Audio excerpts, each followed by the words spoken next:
জীবন সিনেমার অন্যতম কঠিন সত্যি হলো নায়কদের অবদান সর্বদাই বাহবা পেলেও তার পার্শ্ব চরিত্রে থাকা মানুষগুলোর অবদান যেন একটু পাশেই পড়ে রয়। মাহমুদুল্লাহ রিয়াদ বাংলাদেশ ক্রিকেটের এমনই এক পার্শ্ব চরিত্র। নীরবে নিভৃতে সর্বদা নিজের সর্বোচ্চ নিংড়ে দিয়ে নিজের কাজটা যেন খুব ভালোভাবেই করতে জানেন তিনি।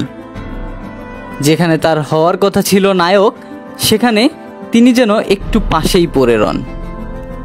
সাকিব আল হাসান কিংবা তরুণ হৃদয় রিশাদ সাকিবদের নিয়ে মেতে থাকা বাংলাদেশ হয়তো ভুলতেই বসেছে রিয়াদ যে খেলছে তার শেষ বিশ্বকাপ। হয়তোবা বিশ্বকাপের পরেই তার নিজের সজোরে হাঁকানোর তলোয়ারটা এবার তুলে রাখবেন মাহমুদুল্লাহ।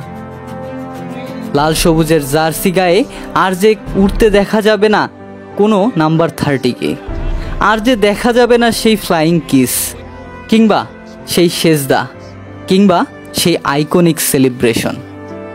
এই তো একটি হতভাগার গল্প বোধ হয় আর কিছুদিনেই সমাপ্তি ঘটে যাবে। জানবে না কেউ, থাকবে না কোনো কোলাহল।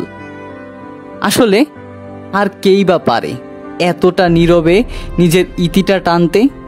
তাই তো তিনি আমাদের সাইলেন্ট কিলার।